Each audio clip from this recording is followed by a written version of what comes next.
तो फिर से स्वागत है आपका अपने यूट्यूब चैनल मॉर्निंग मैथ्स में। तो आज की हमारी जो नई वीडियो है, नया टॉपिक जो है वो कुछ ऐसा है कि किसी भी एग्जाम में आपको बहुत ही ज़्यादा हेल्पफुल होता है ना। तो अब उसके लिए क्या करना है, हमें एक नंबर सिस्टम का टॉपिक लेना है। ठीक है, नंबर सिस्टम का कौन सा टॉपिक है, देखिए इसका कोई नाम नहीं है, लेकिन इस तरह के क्वेश्चंस आपको पूछे जाते हैं और ये जो थोड़ा सा रिलेट करता है वो रिमाइंडर थ्योरम से करता है। ठीक है, मतलब रिमाइंडर के जो क्वेश्चंस होते हैं उनसे करता है। ठीक है, तो वो क्वेश्चन क्या है, वो क्वेश्चन कुछ इस तरह से पूछा जाएगा कि कुछ एक टर्म्स है जो आपको दिक्कत हमेशा करती है एग्जाम में। वो टर्म है सक्सेसिव डिवीजन इंग्लिश में, और हिंदी में अगर बात करें तो हिंदी में बोला जाता है लगातार विभाजन। ठीक है, बोला जाएगा कि इस संख्या को लगातार 2 या 3 से विभाजित 2 और 3 से विभाजित किया जाता है तो हमें इतना शेषफल मिलता है। इस तरह के सवाल की मैं बात कर रहा हूँ।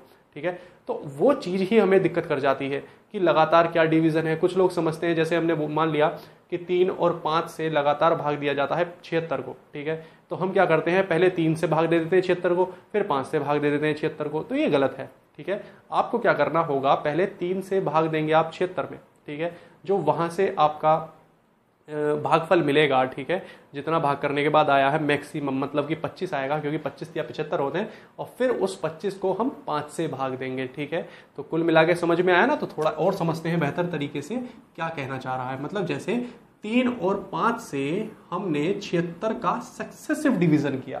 ठीक है, सक्सेसिव डिवीजन टर्म्स को याद रखना कि टर्म क्या कह रही है। तो पहले देखो, जो पहले है पहले वो डिवाइड करेगा, तो आप 76 को भाग करिए 3 से, तो 25 बार जाएगा 75, 1 रिमाइंडर बचेगा।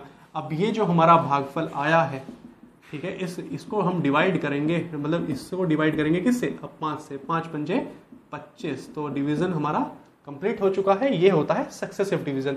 अब अगर यहां से बचता एक और संख्या होती तो फिर हम उससे डिवाइड करते। समझ पा रहे हैं ना, क्लियर है बात। तो यही होता है हमारा सक्सेसिव डिवीजन, मतलब एक ही संख्या को बार बार 3 संख्याओं से 4 संख्याओं से लगातार भाग देना, या फिर सक्सेसिव डिवीजन करना। समझ गए, चलिए। तो इसी तरह से आपको सवाल पूछा जाएगा, तो उस सवाल में आपका पहला टाइप जो है उसको जरा ध्यान से सुनना। क्या कहा गया है कि किसी संख्या को 2, 3 और 5 से डिवाइड करने पर, मतलब कि लगातार डिवाइड करने पर शेषफल 1, 2 और 3 प्राप्त होता है, तो वह संख्या बताइए। मतलब वो संख्या बतानी है जो संख्या में आप भाग दे रहे थे, सक्सेसिव डिवीजन कर रहे थे। ठीक है, तो अब क्या करना है, देखिए लूडो सभी आजकल खेल रहे हैं। पहले एक लूडो में ही एक गेम आता था सांप सीढ़ी। ठीक है, तो आपको वो गेम खेलना है। इसमें एक सिड्डी बनानी है। ठीक है, और सिड्डी के एक तरफ तो आपको लिखना है जिसे आप डिवाइड कर रहे हैं, और एक तरफ रिमाइंडर लिखने हैं, मतलब शेषफल लिखने हैं। ये 1 अपनी तरफ से लिखना है। समझ गए। तो अब देखिए 5 एकम 5, इसमें तो मल्टीप्लाई और ये जोड़ना है, फिर यहाँ पे जो आएगा उसमें मल्टीप्लाई, ये जोड़ना है, फिर ये मल्टीप्लाई इसमें, और यहाँ जोड़कर यहाँ लिख देंगे। समझ गए ना। तो देखिए 5 एकम 5 और 3 कितने होते हैं जी, 8। ठीक है, अब 8 दिया 24, और 2 कितने होते हैं जी, 26। 26 दूनी कितने होते हैं जी, 52। 52 और 1 कितने होते हैं, 53। तो ये संख्या क्या थी, 53 थी। तो 53 में भाग दिया जा रहा था किससे, सक्सेसिव डिवीजन बाय 2, 3 एंड 5। कितना आसान है ना, बहुत ही ज़्यादा सिंपल है। अब देखिए आगे कैसे करना है, समझ गए। इस तरह से ही करेंगे। अगर किसी को दिक्कत हो रही है तो मैं पहले आपको बता दूं कि कॉपी पेंसिल लेकर बैठे, और याद रखना जब भी कॉपी पेंसिल लेकर बैठे तो इसको सोल्व करें। ठीक है, इसी तरह से सोल्व करें, और तब भी समझ में नहीं आता तो वीडियो को दोबारा से देखें रिवाइंड करके। ठीक, तो नेक्स्ट देखते हैं, नेक्स्ट क्वेश्चन इसी टाइप पे। पहला टाइप हमारा बन गया जिसमें संख्या पूछी जाएगी। दूसरा टाइप जो बनेगा वो दूसरे टाइप में पूछा जाएगा, आपसे कहा जाएगा कि जी ये संख्या से सक्सेसिव डिस्काउंट किया, मतलब डिवीजन किया गया, और उसके बाद एक शेषफल आपको मिलेगा, 3 से शेषफल देगा, और फिर पूछा जाएगा कि यदि उस संख्या को, जिस संख्या को हम सक्सेसिव डिवीजन दे रहे थे, उसी को हम 15 से भाग दें, या 20 से भाग दें, या 17 से भाग दें, तो कितना शेष बचेगा। समझ रहे हैं ना। देखिए सवाल क्या कह रहा है, किसी संख्या को 3, 5 और 7 से भाग देने पर, किसी संख्या को 3, 5 और 7 से भाग देने पर 2, 3 और 4 शेष बचता है, तो उसी संख्या को, जिस संख्या से भाग दे रहे थे ना, जिस संख्या में भाग दे रहे थे, उसी संख्या को यदि 15 से भाग दिया जाए तो कितना शेष बचेगा। ठीक है, तो फिर से सांप सीढ़ी का खेल, 3, 5, 7, ठीक है, यहाँ 1 लिखना है, 2, 3 और 4। 7 एकम 7 और 4 कितने होते हैं, 11 होते हैं। बहुत सिंपल है। 11 पंजे 55 और 3 कितने होते हैं? 58 होते हैं। ठीक है, 58 तिया कितने होते हैं? 5 तिया 15, 8 तिया 24, 174 हो गए। और 174 प्लस 2 176। ठीक है, तो 176 वो संख्या है जिस संख्या में भाग देने पर 2, 3, 5 से सक्सेसिव डिवीजन देने पर शेषफल मिल रहा था 2, 3 और 4। अब उसी संख्या को आप भाग देंगे किससे? 176 को भाग देंगे आप 15 से। तो 15 एकम 15 कितना बचा? तो 6। 15 एकम 15 कितना बचा? 11। तो आंसर कितना आ जाएगा? 11। समझ पा रहे ना? तो वो कितना आ जाएगा? 11 आ जाएगा। और 11 हमारा क्या होगा? रिमाइंडर बचेगा किससे भाग देने पर? 15 से। किस संख्या को? जिस संख्या में हम भाग दे रहे थे 3, 5 और 7 से। समझ गए? इंपॉर्टेंट? हाँ जी, बहुत आसान है। नेक्स्ट,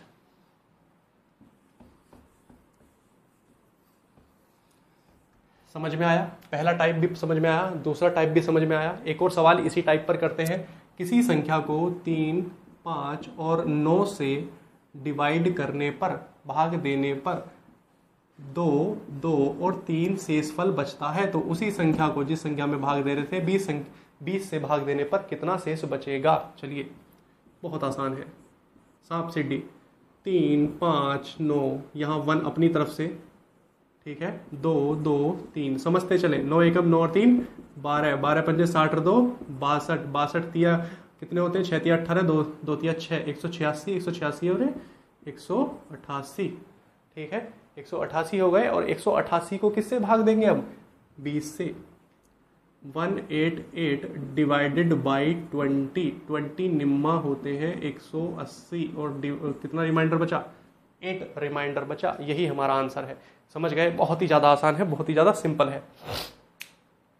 ठीक है, किसी को कोई समस्या हो तो दोबारा एक बार ट्राई करना, रिवाइंड करके देखने की। और तब भी समझ में नहीं आता तो मुझे कमेंट बॉक्स में लिखना, मैं इसको आपके पास एक लाइव वीडियो भेजूंगा। ठीक है, व्हाट्सएप पे। चलिए, नेक्स्ट। अब इसमें एक टाइप और बनता है, ये फाइनल टाइप है, लास्ट टाइप है। ठीक है, वो टाइप क्या बनता है? देखिए, बहुत ही सिंपल है। आपसे कहा जाएगा कि किसी संख्या को 5, 8 और 6 से भाग देने पर 1, 2 और 1 शेष बचता है। चलो 3 कर लेते हैं, अच्छा लगेगा। ठीक है, 1, 2 और 3 शेष बचता है। तो उसी संख्या को इसका उल्टा कर देगा। 6, 8, 5 से सक्सेसिव डिस्काउंट मतलब डिवीजन देने पर बार बार डिस्काउंट आ रहा है। ठीक है, तो उसे अवॉइड करना। 6, 8 और 5 से डिवाइड करने पर कितना शेषफल बचेगा? समझ पा रहे ना? तो बड़ा ही सिंपल है। देखिए क्या करना है इसमें। आपको क्या करना है? पहले तो वही सांप सीढ़ी वाला खेल खेलना है। इसमें 2 बार सांप सीढ़ी वाला खेल खेलना पड़ेगा आपको। ठीक है, अब इसमें 5, 8 और 6 जरूरी नहीं है इसका उल्टा करके दे देगा, इसकी जगह कोई और संख्या भी दे सकता है आपको, लेकिन मेथड सेम है। ठीक है, और 1, 2 और 3 यहां पर हमारा 1 आ गया। 6 एकम 6 और 3 9, 9 अट्ठे 72 और 2 74, 74 पंजे मल्टीप्लाई 3 ये हो जाएगा आपका 370, ये 371, यही आ जाएगा। मल्टीप्लिकेशन में कोई गड़बड़ हो तो आप चेक कर लेना। ठीक है, एक बार। और फिर मेथड समझिए, मेथड क्या है। उसके बाद क्या करना है? उसके बाद यहां देखिए, यहां इस संख्या को लेना है जो हमने संख्या बना दी 371। इंपॉर्टेंट चीज है, ध्यान से समझना। अब ये संख्या ऐसी लिख लीजिए इसी सीक्वेंस में जिस सीक्वेंस में दी हुई है। 6, 8 और 5 6 से डिवाइड करिए। 6 छंग 36, कितना बचा जी हमारा यहाँ पर? 1, 11 बचा। तो 6 एकम 6 बचा कितना? 5। तो 5 जो रिमाइंडर बचा है इसको यहाँ लिख लेंगे साइड में। फिर 8 से डिवाइड करेंगे। 8 सत्ते होते हैं जी 56। ठीक है, जब 8 सत्ते 56 होते हैं तो बचा कितना? ये 61 है ना, 5 ज़्यादा है तो 5 निकाल लेंगे। फिर 5 एकम 5 होता है। ठीक है, और शेष कितना बचा? 2। तो हमारा जो रिमाइंडर्स है वो कितने हैं? 5, 5, 2। समझ गए ना? इसी के ऊपर और सवाल चाहिए? चलिए देख लेते हैं एक और सवाल इसके ऊपर। ठीक है, इस बार चेंज करेंगे, क्या चेंज करना है और दोबारा से समझना इसी को कि किस तरह से सवाल में किया गया है। देखिए, किसी संख्या को 7, 5 और 6 से डिवाइड करने पर रिमाइंडर 3, 2, 3 और 1 बचता है।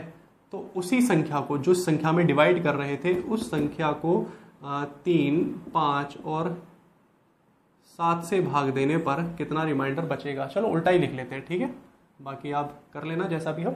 उल्टा लिख लेते हैं, क्या करते हैं देखिए।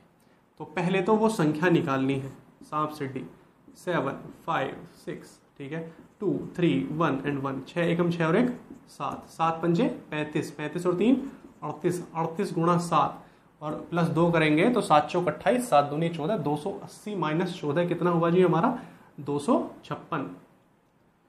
256 ही होगा, नहीं 266 होगा, 66 देख लेना भाई, और 2 और जोड़ना है उसमें तो 68 हो जाएगा, ठीक है। हाँ जी, तो अब देखिए 268 जो आया है यही हमारा आंसर है कितना इसके लिए, लेकिन इसके लिए नहीं है। अब आप क्या करना पड़ेगा, मेथड को समझना, ठीक है। हाँ, कैलकुलेशन चेक कर लेना आप एक बार, 6, 5, 7 और ये हमारा निकल कर आएगा। तो संख्या क्या थी हमारी 268। 6 से डिवाइड करिए, 6 चौक होते हैं जी 24, 2 बचा 2 और 8, ठीक है। तो जी 2, 1 मिनट, हाँ जी 2 बचा 2 और 8 और 2 8 मतलब 28 और फिर से 6 चौक 24 और बचा कितना हमारा 4 रिमाइंडर, 5 अट्ठे 40 रिमाइंडर कितना बचा 7 एकम 7 और रिमाइंडर कितना बचा। तो हमारा इस बार रिमाइंडर्स कितना है 441। जब आप ऑप्शन में लिखेंगे तो इस तरह से लिखेंगे 441, समझ गए ना। तो अब बेहतर है, समझ में आ गया होगा पिछला एग्जाम्पल और इस एग्जाम्पल को देख के, ठीक है। तो जब मैं क्वेश्चन बोल रहा हूँ, क्योंकि यहाँ पर क्वेश्चन नहीं आएंगे आपके लिखे हुए, जब मैं क्वेश्चन बोल रहा हूँ तो उस क्वेश्चन को आप जरूर लिख लें, हिंदी वाले हिंदी में लिख लें, इंग्लिश वाले इंग्लिश में लिख लें, ठीक है। चलिए अब देखिए एक क्वेश्चन और टर्म है, देखिए मैं टर्म्स पे यहाँ पर फोकस कर रहा हूँ क्योंकि लैंग्वेज प्रॉब्लम इतनी होती है ना हमें एग्जाम में कि ये लैंग्वेज क्या है, ठीक है। देखिए 2 तरीके के मोड होते हैं, है ना। एक तो ये मोड है और एक मीन मोड, मीडियन वाला मोड होता है, ठीक है। थोड़ा सा चेंज है इसमें, थोड़ा सा क्या चेंज है वो मैं बात करूंगा। देखिए इस मोड का क्या मतलब है, जैसे -2 मोड इस तरह अगर लिखा हुआ है, जब आप मोड हटाएंगे तो इसका आंसर आ जाएगा जी 2, समझ गए। इसका आंसर कितना आ जाएगा, इसका आंसर आ जाएगा 2। ये मोड क्या करता है, जो भी वैल्यू है चाहे वो माइनस हो मतलब नेगेटिव हो चाहे पॉजिटिव हो, ये हमेशा उस पूरी वैल्यू को क्या कर देगा, पॉजिटिव कर देगा फाइनल आंसर में। याद रखना, जैसे अगर बोल दिया जाए मोड 3 - 5 इस तरह बोला है तो माइनस का 2 आएगा करने के बाद, सोल्व करने के बाद, और कितना आ जाएगा, ये फाइनल आंसर क्या आएगा आपका 2। तो मोड के बाहर जब भी कोई वैल्यू लिखेंगे तो वो आप किस में लिख देंगे, प्लस में लिख देंगे। सिर्फ इतना ही काम है और कुछ नहीं है। इसको मॉडुलस बोलते हैं, ठीक है, और मोड भी बोल देते हैं, ठीक। तो इसी तरह से इस बात को समझना, सिर्फ मैं टर्म की बात कर रहा हूँ। इस पे ये क्वेश्चन जो होंगे आपके किस में होंगे, जो बोर्ड मास वाला जो क्वेश्चन होते हैं उसमें आपको ये दिया जाता है। इस तरह से पूरा एक मैंने बोर्ड मास की बनाई है एक वीडियो, उसमें देख लेना और उसी में इसको ऐड करना कहीं पर भी, तो वो समझ में आ जाएगा। इसका मतलब क्या है, मतलब कि जब यहाँ लगा हो कोई भी मोड, जो बीच में कोई भी संख्या है अगर वो माइनस में है तो वो फाइनल में उसका आंसर किस में आ जाता है, प्लस में आ जाता है, समझ गए। तो अब इसी के साथ एक नई बात करेंगे, नए टॉपिक पर बात करेंगे। तो आज जो अपना नया टॉपिक है वो नया टॉपिक कुछ ऐसा है कि एग्जाम में मैक्सिमम पूछा जाता है, ठीक है। और मैक्सिमम मैं उसकी ऐसी ट्रिक और एक शॉर्ट मेथड बता दूंगा आपको कि जिसमें आपको करने में कोई बिल्कुल भी तकलीफ नहीं होगी और बहुत ही जल्दी बस देखते ही उसका आंसर कर देंगे, चाहे उसमें किस तरह का भी हो। मैं किसकी बात कर रहा हूँ वो जरा देखिए, गैस करिए थोड़ा सा। देखिए एक टाइप आता है आपके पास 9/10, 11/12, 17/20 एंड कुछ भी लिख लेते हैं 15/16, ठीक है। इस तरह से आपसे पूछा जाएगा और इसमें पूछा जाएगा कि कौन सी संख्या सबसे बड़ी है, कौन सी संख्या सबसे छोटी है, ठीक है। बहुत ही आसान है, ठीक है। इसके मैं 3 मेथड आपको बताऊंगा और 3 मेथड आपको फॉलो करने हैं। जो सबसे पहला मेथड बताऊंगा वो सबसे पहले फॉलो करना है, फिर अगर वो कामयाब नहीं होता है तो फिर दूसरा मेथड करना है, फिर तीसरा मेथड करना है, फिर चौथा मेथड करना है। मतलब 3 ही है, 4 नहीं है। तो अब इसमें सबसे पहला तो हम क्या करते हैं, सभी ने एक चीज देखी होगी कि हम एलसीएम लेने की कोशिश करते हैं कि एलसीएम ले लेंगे, नीचे से बराबर कर लेंगे, फिर ऊपर वाली टर्म बराबर कर लेंगे और बराबर करने के बाद चेक कर लेंगे कौन सी संख्या बड़ी है कौन सी संख्या छोटी है। लेकिन ये मेथड थोड़ा सा बड़ा है, ठीक है। अब ये मेथड बड़ा है तो इसको छोटा करने का क्या तरीका है, देखिए इसको छोटा कैसे करेंगे, क्या है इसमें गैप देखिए आप, 9 और 10 में कितने का गैप है, 1 का गैप है। यहाँ पर भी कितने का गैप है, अरे वाह 1 का ही गैप है। यहाँ पर कितने का गैप है, यहाँ 3 का गैप है जी, ठीक है। और यहाँ अगर बात करें तो यहाँ पर 1 का गैप है। ये जो ट्रिक है, जो ये मेथड है, ये सिर्फ वहाँ काम करता है जहाँ आसपास की संख्याएं हो, समझ गए ना। ये देखिए आसपास की ही है, 9, 10, 11, 12, 17, 18 आसपास की है, तो यहाँ ये मेथड अप्लाई होगा। अगर ये दूर दराज की है, दूर थोड़ी सी लंबी है, जैसे कि एक तो दे दिया 9/10 और एक दे दिया 99/100, ठीक है, या एक दे दिया 9/10 और एक बोल दिया 91/100, ठीक है, 91/100, तो ये वाली संख्याओं में काम नहीं करेगा। वो क्यों काम नहीं करेगा मैं बता रहा हूँ। देखो अब यहाँ पे 1 का गैप है, यहाँ 1 का गैप है, यहाँ 3 का है, 1 का, ठीक है। जहां पर गैप ज्यादा है वो संख्या छोटी होगी, जहां पर गैप कम है वहां वो संख्या बड़ी होगी। अब देखिए कुल मिला के ये वाली तो कट गई, ये तो बड़ी है नहीं, ठीक है। अगर छोटी की बात आती तो बिना देखे आप लिख देते जी 17/20 सबसे छोटी आंसर है, सबसे छोटी संख्या है, ठीक है। लेकिन अब देखिए बात क्या है, बात है इन तीनों में कंपेयर करना, क्योंकि हमें तो सबसे बड़ी निकालनी है। ये छोटी है, ठीक है, छोटी नहीं चाहिए हमें चाहिए सबसे बड़ी। अब सबसे बड़ी में बहुत ही सिंपल इसमें कंपेयर करना, आपको ऊपर देखिए सबसे बड़ी टर्म आपको कौन सी लग रही है। सबसे बड़ी 9 संख्या बड़ी है, 11 बड़ी है, 15 बड़ी है। सबसे बड़ी तो 15 है ना, तो 15/16 सबसे बड़ा आंसर है, ठीक है। तो सबसे बड़ी संख्या कौन सी है, 15/16। अब अगर आपको ग्रेटर मतलब कि डिसेंडिंग ऑर्डर में और असेंडिंग ऑर्डर में लिखना, मतलब घटते क्रम में या बढ़ते क्रम में लिखना, वो भी बड़ा ही ईजी है। देखिए समझ में आ गया, ये सबसे बड़ी है, ये सबसे छोटी है, तो 15/16 सबसे बड़ी, फिर उससे छोटी कौन सी होगी, जो इससे छोटी होगी, मतलब दिखने में जो छोटी है 11/12, फिर उसके बाद कौन सी है 9/10, और फिर कौन सी है सबसे छोटी हमारी 17/20। इजी है, समझ गए। पहला मेथड ये है हमारा कंपैरिजन, किसमें, डिनोमिनेटर में और न्यूमरेटर में। तो न्यूमरेटर और डिनोमिनेटर में जब हम इसको कंपेयर करेंगे, जिसका गैप कम है वो संख्या बड़ी है, जिसका गैप ज्यादा है वो संख्या छोटी है, ठीक है। तो अब यहां पर सिर्फ हमें गैप देखना है, गैप कितना है, ठीक है ना। मैं फिर से कह रहा हूं, रिपीट कर रहा हूं, ये सिर्फ गैप तब देखेंगे हम जब संख्या आसपास की हैं। अगर संख्या आगे मतलब बहुत लंबी चौड़ी है, उनके बीच में जैसे कि एक तो दी हुई है 9/10 और एक दी हुई है आपको 92/100, तो इतना गैप 92 और यहाँ पर 9, ठीक है, तो इतना गैप है, तो वहाँ पर ये काम नहीं करेगा, ठीक है। चलिए एक और संख्या देखते हैं, 11/14 और 15/16, 14/18, इसको 19 लिख लेते हैं, ज़्यादा अच्छा लगेगा, और फिर नेक्स्ट लिख देते हैं 19/21, ठीक है। अब देखिए इसमें सबसे बड़ी संख्या कौन सी है, सबसे पहले वो बात करेंगे, सबसे छोटी कौन सी है वो बात करेंगे। बीच का गैप कितना है, 3 का है जी। इनके बीच में कितना है, 1 का है, और इनके बीच में देखिए कितने का गैप है, 5 का गैप है, और इनके बीच में 2 का गैप है, ठीक है। सब में अलग अलग गैप है, तो इनमें देखिए सबसे कम गैप है, तो 15/16 सबसे बड़ी है, ठीक है। इसमें सबसे ज्यादा का गैप है, तो 14/19 सबसे छोटी है। अब बीच की जो संख्याएं हैं वो कौन कौन सी हैं वो जरा देख लेते हैं। देखिए एक ही तो आनी है, तो बीच में कौन कौन सी है, इसमें 2 का गैप है और इसमें 3 का गैप है, तो 2 वाला गैप सबसे पहले, और फिर 3 वाला गैप 11/14, ये हमारा आंसर आ जाएगा, ठीक है। ये पहला हमारा मेथड है। अब एक बात बताइए, सपोज कहीं पर आप कंपैरिजन करने में दिक्कत पैदा हो रही है आपको, तो आपको सब देखिए ये जो है ये मेथड ये वाला मेथड ये ऐसी जगह काम करेगा। हमारा पहला मेथड कंप्लीट हो चुका है, ठीक है। ये मेथड वहां काम करेगा जहां पर भी आसपास की संख्याएं हैं, वहां बिल्कुल मेथड काम करेगा। जहां दूर दूर की संख्या वहां मेथड काम नहीं करेगा। क्यों, आप थोड़ा सा देखिए, 9/10 में 1 का गैप है, ठीक है, और 92/100 में 8 का गैप है, उसके बावजूद भी ये संख्या बड़ी है, ठीक है। जरा इसको करिए तो 0.9 आ जाएगा, और ये है 0.92। तो देख लीजिए कौन सी संख्या बड़ी, समझ पा रहे हैं ना। या फिर आप इसको 100 बना लीजिए, 100 बनाएंगे तो कितना हो जाएगा, ये 90 और ये 100, समझ गए। तो ये जब दूर थोड़ा सा गैप हो जाता है तो वहां समस्या क्रिएट हो जाती है। इसीलिए आपको अगर दिक्कत हो, ये देखिए जो अब सेकंड मेथड है वो सेकंड मेथड उसके लिए है जब आपको सिर्फ ये पता करना हो कि सबसे बड़ी संख्या कौन सी है, सबसे छोटी संख्या कौन सी है, ठीक है। तो मैं सबसे बड़ी लेकर चल रहा हूं, आप सबसे छोटी लेकर चलेंगे, ठीक है। तो आपको कैसे करना है, आप क्या करेंगे, आप एक एक संख्या को उठाकर दूसरी संख्या से कंपेयर करेंगे। उसमें क्या करेंगे, देखिए क्या करना है, इसके जो न्यूमरेटर है मतलब डिनोमिनेटर है उसके पहले वाले के न्यूमरेटर से मल्टीप्लाई करेंगे, या फिर आप कह सकते हैं कि जो पहली संख्या का जो मतलब पहली संख्या का अंश है दूसरी के हर से मल्टीप्लाई करेंगे, या फिर आप कह सकते हैं कि इस तरह क्रॉस मल्टीप्लाई करेंगे। तो 16 की गुणा 11 में करेंगे तो कितना आ जाएगा हमारा, 16 एकम 16, 16 एकम 16, 176 आ जाएगा।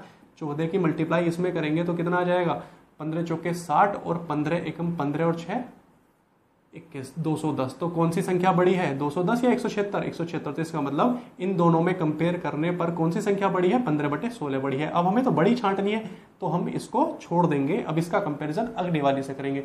14 की गुणा 15 में करेंगे और 16 की गुणा 14 में करेंगे। तो जाहिर सी बात है जब 14 की गुणा 19 में करेंगे तो ये संख्या बड़ी आएगी और ये छोटी आएगी। फिर इसका कंपैरिजन इसमें करेंगे, इन दोनों में जो संख्या बड़ी आएगी उसी को ले लेंगे। अगर हमें छोटी संख्या लेनी होती तो हम किसका लेते, हम छोटी संख्या को लेते। समझ पा रहे हैं ना, तो हम छोटी संख्या, जैसे ये है इसमें छोटी संख्या थी तो इसको लेते और फिर दूसरी से कंपेयर करते, उनमें देखते छोटी कौन सी है, छोटी यही है, फिर अगली से करते, मतलब या ये होती तो फिर ये वाली छोटी है, फिर अगली इससे अगली को चेंज मतलब कंपेयर करते। समझ पा रहे हैं ना, तो इसी तरह से एक एक संख्या को लेकर कंपेयर करना शुरू कर देंगे और आपको पता चल जाएगा कि सबसे बड़ी कौन सी है, सबसे छोटी कौन सी है। अब तीसरा और सबसे बढ़िया मेथड जो किसी में कभी भी खराब नहीं होता, या कभी मतलब ये ऐसा रामबाण कहते हैं ना जिसको, कि इसी से सब निकले हैं, तो वो कैसे करना है देखिए जरा।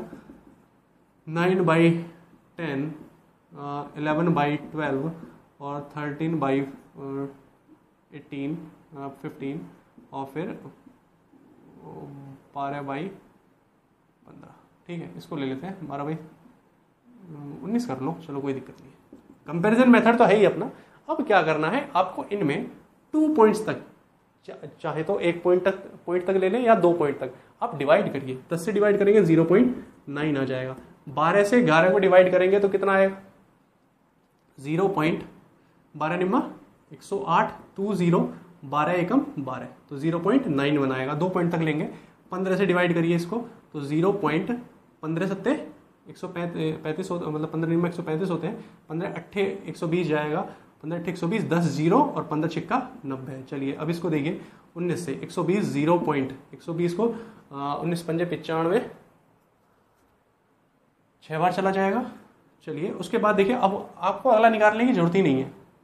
ठीक है, अब अगला निकालने की जरूरत क्यों नहीं है, क्योंकि सारा बिल्कुल क्लियर है कौन सी संख्या बड़ी है कौन सी संख्या छोटी है। सबसे छोटी संख्या ये वाली है जी, सबसे बड़ी संख्या ये वाली है जी, तीसरे नंबर पे ये, दूसरे नंबर पे ये है और तीसरे नंबर पे ये, और चौथे नंबर फर्स्ट, सेकंड, थर्ड और फोर्थ, और उसी सीक्वेंस पे इसको रख के चले जाएंगे। समझ गए, तो सिंपल मेथड है। और इसी मेथड के साथ ये आप आज की वीडियो यहाँ समाप्त होती है। और मित्रों एक बात और मैं कह रहा हूँ, देखिए आप धीरे धीरे पढ़ते चलें, ठीक है, क्योंकि वीडियोस में जब मैं लाइव आऊँगा आपको पूरी क्लास दूंगा, ठीक है, पूरे 1 घंटे की क्लास दूंगा। अभी के लिए फिलहाल आप इसी में थोड़ा सा संतुष्ट रहें और धीरे धीरे इस चीज़ को बढ़ते रहें। ठीक है, जब लाइव क्लास होगी तो लाइव में पूरा सेशन चलेगा और तरीके से चलेगा। ठीक, तो धीरे धीरे लगे रहें और बेहतर अपना फ्यूचर डिसाइड करें। ठीक है, धन्यवाद आज के लिए।